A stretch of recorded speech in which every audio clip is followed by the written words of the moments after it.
Welcome to the deep dive. Today, we're taking you on, well, quite a journey.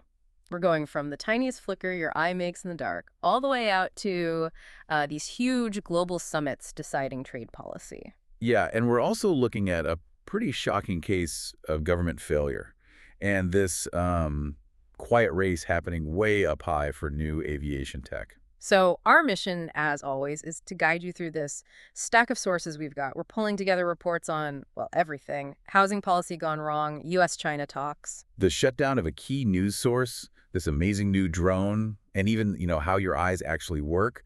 We're trying to connect the dots, cut through the noise. Okay, let's unpack this first one then. It's a really tough story, actually. A clear example of where accountability just, well, fell apart.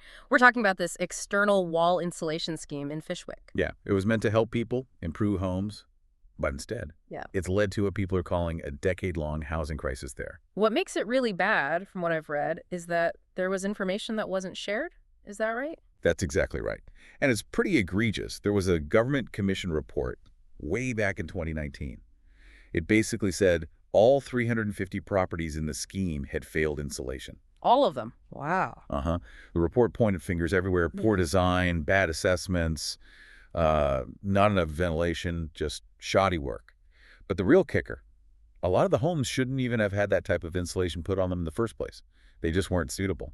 And the government, they just sat on that report, didn't publish it, didn't tell the residents. For years, yeah. Never shared it with the people actually living in these homes, dealing with damp, mold, all of it. So a technical problem becomes, well, a human disaster because of that delay. Precisely. You see it in stories like Tasneem Hussein's.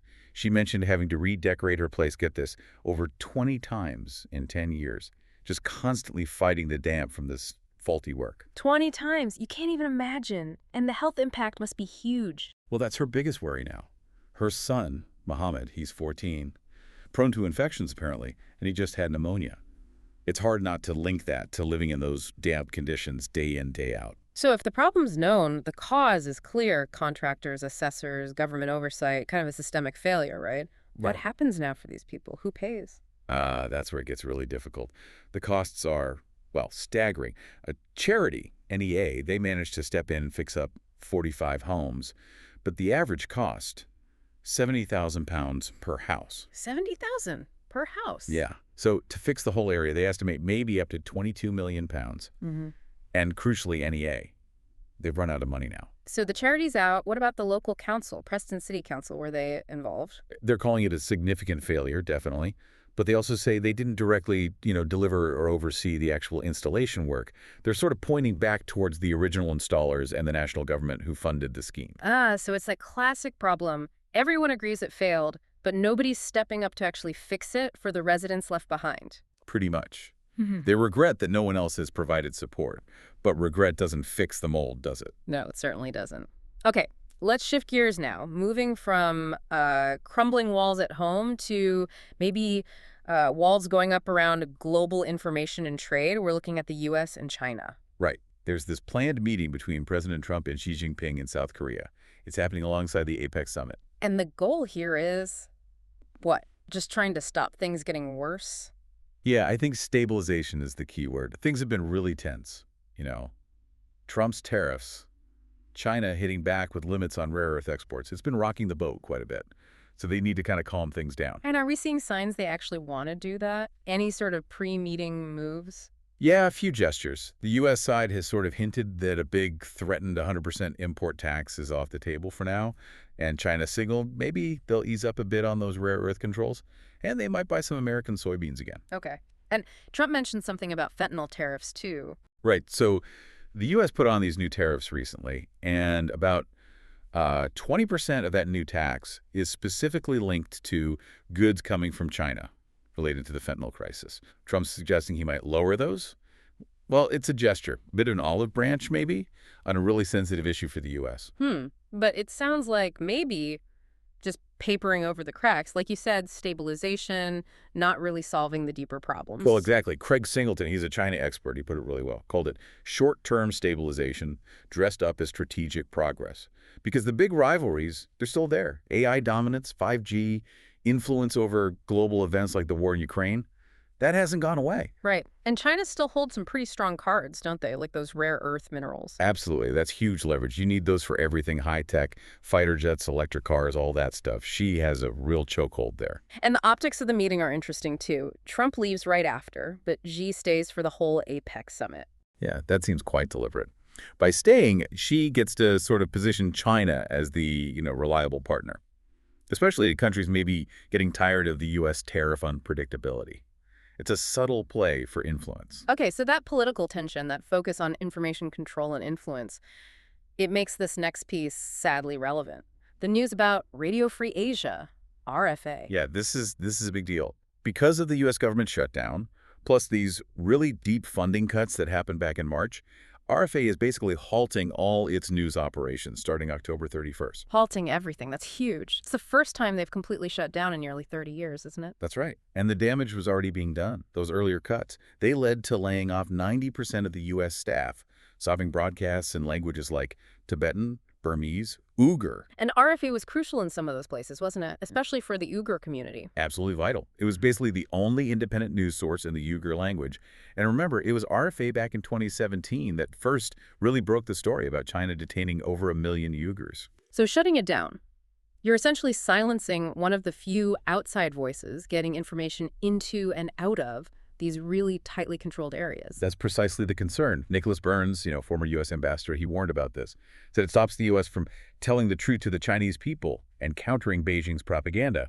You're removing a key accountability tool. And when institutions providing that kind of independent view are weakened, sometimes individuals who speak out also face repercussions. Which brings us to Wole Soyinka, the Nobel laureate. Right. His non-resident U.S. visa was revoked. And Soyinka himself, he believes it's because of his recent criticisms of Trump. He called Trump a white version of Idi Amin. Pretty pointed stuff. That is very pointed. What did the U.S. consulate say? Just cited confidentiality. Said a visa is a privilege, not a right, can be revoked anytime. You might remember Soyinka actually destroyed his green card back in 2017 in protest. He seems to be taking this latest move, with a bit of dark humor, called it a love letter. Still, it sends a message, doesn't it? Criticize loudly, and there can be consequences. It certainly seems that way. Okay, let's completely change altitude now. Yeah. From global politics and information wars down on the ground, let's go way, way up into the stratosphere, actually. We're talking about this drone, Radical's Even Star. The specs on this thing are just wild. They really are something else. I mean, picture this. Wingspan, like a Boeing 737, so 120 feet across. Huge. But the whole thing, it weighs just 240 pounds. 240 pounds, that's less than a big NFL player, right? How is that even possible? What's the idea behind something that big but that light? Well, it's what they call a stratosat. It's solar-powered, designed to fly way up in the stratosphere, above planes, below satellites, and just stay there autonomously for months at a time. Months. So it's trying to bridge the gap between satellites and regular drones. Exactly. It's meant to be quicker to get up there than a satellite, cheaper, maybe offer higher resolution images because it's closer. And unlike a normal drone, it doesn't need to constantly refuel and come down. It just persists. And what can it actually do up there? With only 240 pounds total weight, how much can it carry? The payload capacity is around 33 pounds right now, which sounds small, but it's enough for some pretty sophisticated gear. Think weather monitoring sensors, providing mobile 5G internet to remote places, or, high-resolution surveillance cameras. And haven't other big companies tried this and failed? I seem to remember Facebook and Google having projects like this. Oh, yeah. Big players tried. Meta, Google. Google's Titan drone, it crashed like 4 minutes after its first test flight. It's incredibly hard to build something this light, this big, and make it survive up there. So, Radical succeeding where giants stumbled is pretty significant. Is anyone else close in this space right now? Any competitors? There are definitely others pushing the envelope. Airbus has one called Zephyr. It's even lighter, actually, only 165 pounds. And it flew for 26 days straight once. Then there's a U.S. startup, Skydweller. They're aiming for much heavier payloads, like 800 pounds. So, different approaches. Radical just did a test flight recently, didn't they? The pictures were amazing, launching it off the back of a car. Yeah, off a Subaru in Oregon. It was a lower altitude test, just proving the basic autonomous flight systems flying around 15 miles per hour. They used batteries and weights to simulate the solar panels for that test. But it worked. It's all about just staying up there, isn't it? That's the whole game. Persistence. Like their CEO said, get there, stay there. Okay, from staying up in the stratosphere, let's bring it right back down. right inside our own heads, actually, to our own perception. What are we really seeing when we turn off the lights? Is it just black? That's a fantastic question. Because, no, it's almost never truly black. What you perceive in total darkness is usually this kind of uniform, dark gray. There's actually a word for it, Eigengrau. It's German for intrinsic gray. Intrinsic gray. So it's not nothingness. It's something my own eyes or brain are creating. Pretty much, yeah. It's basically visual noise. Think of it like static. Dr. Scott Brody, an ophthalmologist, explains that our vision system isn't like a perfect camera just recording light. It's always active, neurologically, biochemically. Even with no light coming in, there's this baseline activity. And our brain interprets that activity as this dark gray color, Eigengrau. Wow. Okay.